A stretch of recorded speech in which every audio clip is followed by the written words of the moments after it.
with a suspension following a conflict and more. This is Wrestling Rambles. My name is John, and you're watching the Wrestling Report. Before we move on, make sure you subscribe to Wrestling Rambles with notifications on, and don't forget to like the video.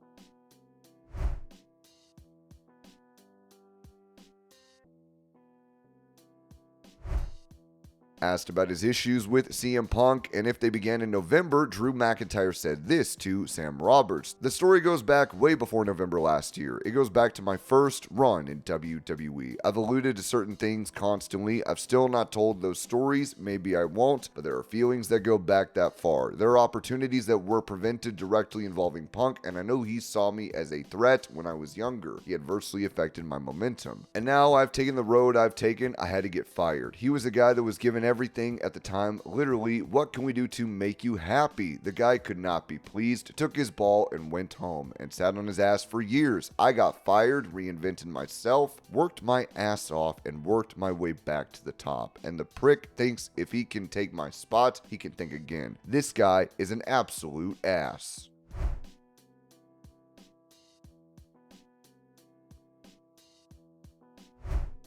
Speaking about a potential return to WWE for his wife and former champion, AJ Lee, CM Punk told the SI Media podcast, "You cannot possibly push my wife in any direction. She does not want to go. I get this question every single time I am interviewed. I do not mind because it makes sense to me because I am as big a fan of AJ Lee as your niece or all her legions of fans. You know, she inspired a generation of female wrestlers, and I think you see a lot come through NXT now. There are some on the indies and everything like that. So what she did resonated. As a fan, 100%. I would do cartwheels if she came back. But I cannot make her do anything, you know, and that's not the relationship we have. I would never try to force her to do anything I wouldn't want to do myself."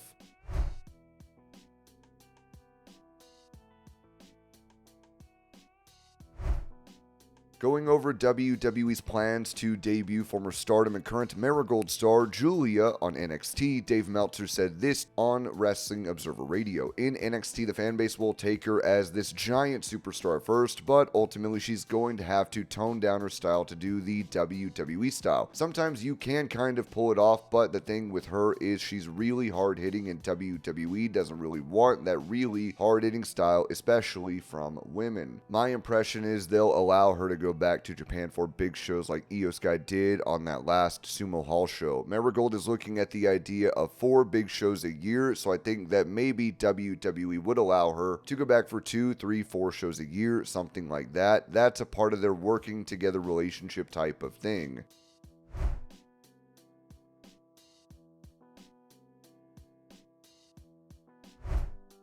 Regarding a change in plans to MJF segment on AEW Dynamite this week, Ringside News noted that on the July 31st episode of AEW Dynamite, MJF promoted America and positioned himself as an American hero. Meanwhile, Ospreay faced some boos as he reiterated his commitment to bringing back the AEW International Championship. Will Ospreay defeated Lance Archer, but was attacked by MJF afterwards. Kyle Fletcher then intervened, delivering a highly praised promo about achieving his dream house, car, and girl in the US before challenging MJF to a match. This match is scheduled for next week's Dynamite. Dave Meltzer reported in the Wrestling Observer newsletter that Fletcher was a late addition to the segment. AEW had initially approached a talent not signed to the company who had never worked for AEW on Tuesday night, asking them to participate in a 2-week program, angle, and match. However, the wrestler declined the offer due to scheduling conflicts. The identity of the wrestler AEW attempted to bring in remains unknown, but they were described as a very big, physically impressive wrestler.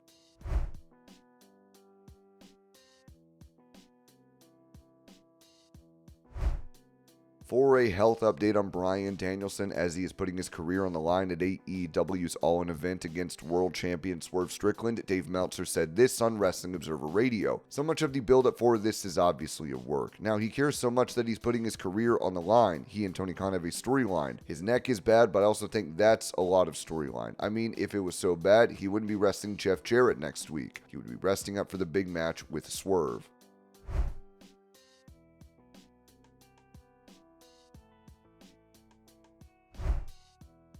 Recalling his issues with Roman Reigns during his time with WWE, Matt Riddle noted how a promo brought about the ire of the tribal chief. Roman would talk to me for like a month or so. The promo was, RK Bro was killing it, and the guy who set up the interview beforehand told me to mention how RK Bro was killing it in merchandise, and how we were the best team, better than the Bloodline, since Randy and I were feuding with them. So I talked trash, saying RK Bro was selling more t-shirts, and got into the merchandising numbers and all that. If we got into a cage or a ring, I'd beat the brakes off everybody in the Bloodline. I don't care if you're the tribal chief or whatever. Then Randy, because Roman was mad at me, sent me a text saying that what I did was unprofessional. I thought I should probably apologize, so I wrote an apology saying it was my bad. I was kind of told to talk trash, and I didn't mean to cross a line, but I could beat him up in real life. I showed the text to Randy, and he said, "Oh no, dude is not going to like that. You don't want to talk to him like that." Randy gave me a non-apology, which was very much a Randy apology. When I sent that to Roman, he got angry. I said, "I'm sorry, bro. My bad, dude. It won't happen again." Randy was like, "Things happen. Hopefully we can work in the future." The next time I saw Roman was at a live event right when we were coming back from COVID. I said, "What's up, Roman?" But he didn't say a word and just walked by. It was awkward. As we were walking past each other, he didn't respond, but about 5 or 10 steps away, I heard him call me a bitch. I thought, come on, man. You can't put me out like that. I've got to do something about that. I said, "I'm right here," but he kept walking. The next day, he did it again. I was like, "Come on, dude. This is not a big deal." I said I was sorry. Don't be calling me a bitch and walking away. I would have said I was sorry.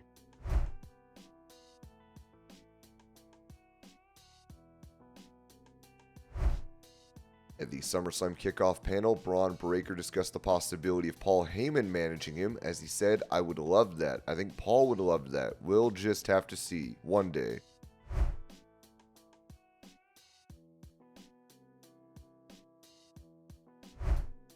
Speaking about Bron Breakker, Shawn Michaels would praise the star, telling The Athletic he has all the tools to have a run like Goldberg or Steve Austin or Roman Reigns. He's as gifted as they come. The thing that impressed me most about him was his ability to be coached. He trusted me. He trusted our process here. When you have special athletes, sometimes they think they understand or know the system because they've been great at everything else. He never came across that way.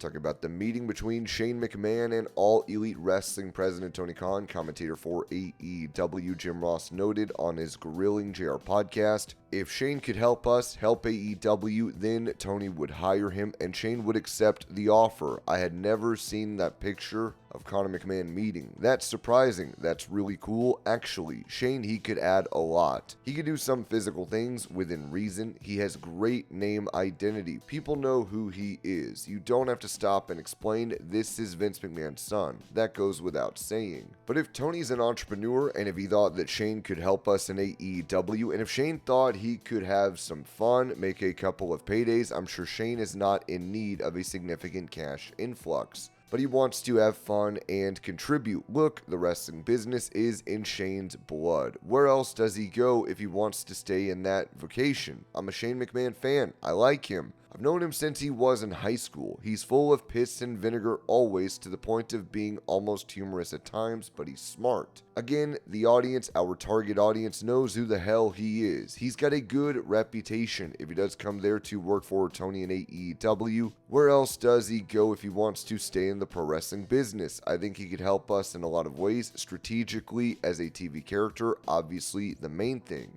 So we'll just have to wait and see how that works out. I don't have any outstanding hope or any inside info that he's the guy, but he might be a new addition at some point in time. If so, between both their creative abilities, he would be entertaining.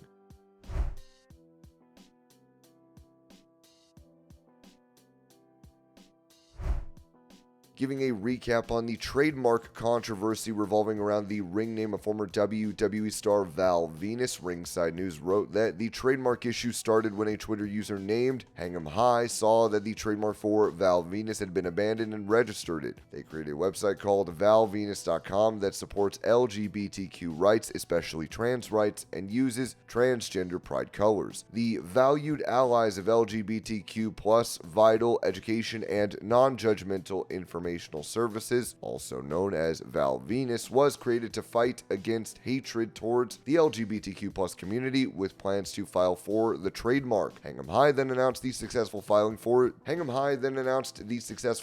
of the Val Venis trademark. This follows weeks of teasers, and the trademark is officially theirs. This led to Val Venis promising to nuke this attempt. Now, a man going by the name of Captain Cannabis has taken to X and uploaded a video where he accused Venis of violating his trademarks. Oh man, it's so funny that what Shawn Allen Morley did to me when he violated my trademarks and intellectual property and lied about it. He totally copied my show, the Captain Cannabis show, the original since 2013. I had been using the name since 1993. I wrote a rap song about weed and traveled America. I've had multiple appearances in High Times magazine, and I've been a legalization advocate for medical marijuana since 1993. So the fact that someone trolled him by taking his name, which wasn't even his original concept, Vince Russo gave him the name because he thought he was a sleazy greaseball. And he is, and it's showing, because he was telling me that he's going to use the name and I'm a bad person if I enforce my trademarks, and I'm weak if I need to get a lawyer. And that's exactly what he's doing. So, hey, Shawn Morley, how does it feel? How does it feel to have your life's work taken from you, to have someone else oh wait, no, it's not even your copyright or your trademark, it's someone else's. So that's what's so funny about all this, is the hypocrisy and the hate and the lies coming out of that dude's mouth for so long. So I'm glad I had the opportunity to finally say something about what a scum you are, Mr. Morley. You suck. You don't have an original thought in your head, and you're a loser. So instead of selling sex and violence and controversy, why not be a good person? Why not quit the shtick and be original? Come up with your own thoughts and ideas instead of trying to steal from other people. I hope you lose the name forever, because you don't deserve it and you didn't create it and you're too stupid to trademark it like I did. So screw you, buddy.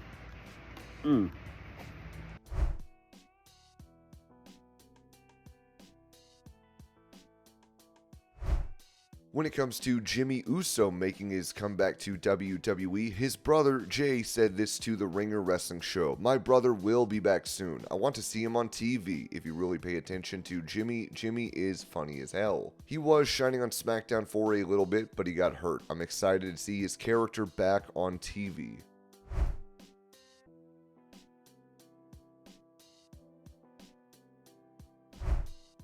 Touching on creative plans in WWE for Roman Reigns as he is expected to return to the company, WrestleVote said this on X: "With the impending return of Roman Reigns, sources state one of the discussed ideas is focused around Reigns claiming to be the original tribal chief in response to the last few months of Solo Sikoa's proclamations."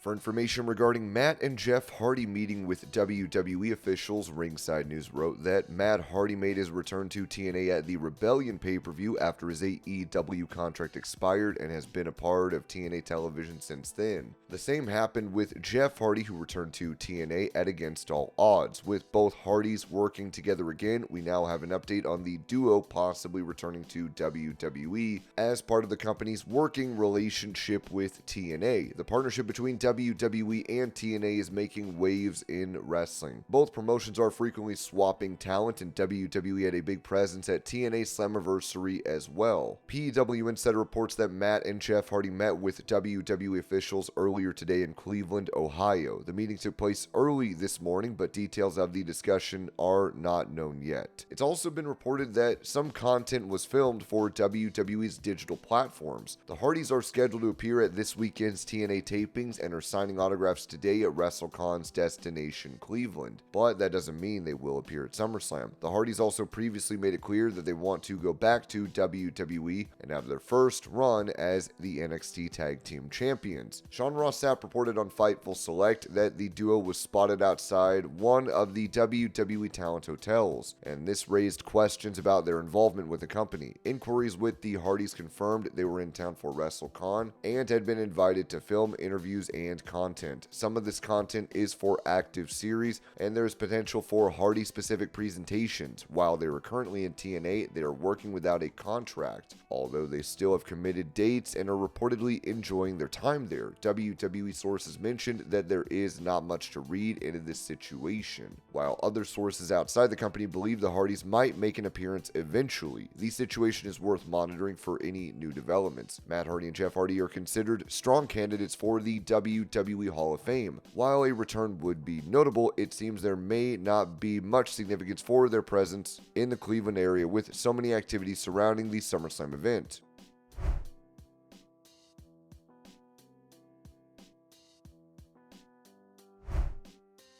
Mentioning a conflict that has taken place in AEW, Ringside News wrote that Britt Baker's return to AEW television at Forbidden Door was marred by controversy following a backstage altercation involving her, MJF, and Alicia Atout. The incidents led to Baker's suspension, casting a shadow over a notable comeback after a year's hiatus. The conflict reportedly originated from comments that Baker made about MJF and his girlfriend Alicia Atout during the July 17th episode of Dynamite. These remarks were conveyed to MJF by Atout, sparking a series of heated exchanges that escalated tensions backstage. According to Fightful Select, sources claim that the situation intensified when Baker allegedly cursed at Atout and demanded her removal from the women's locker room. This move was perceived as an overstep by Baker, further complicating the dynamics within AEW's roster. In addition to the confrontations between Baker and Atout, MJF's reaction added to the drama as he reportedly punched a wall in frustration before his match against Will Ospreay. This physical outburst highlights the high-stress environment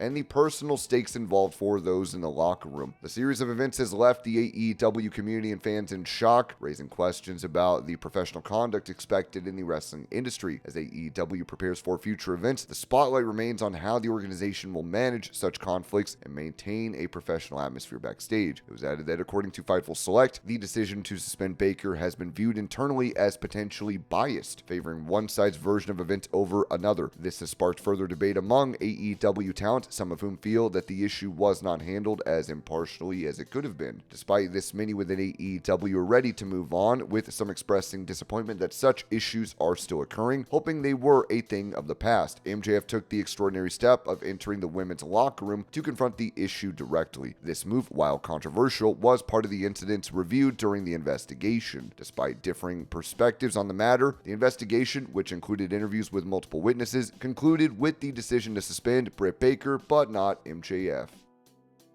And this was your Pro Wrestling News Update. I hope you're all having a great day. Thank you so much for watching, and I will see y'all later.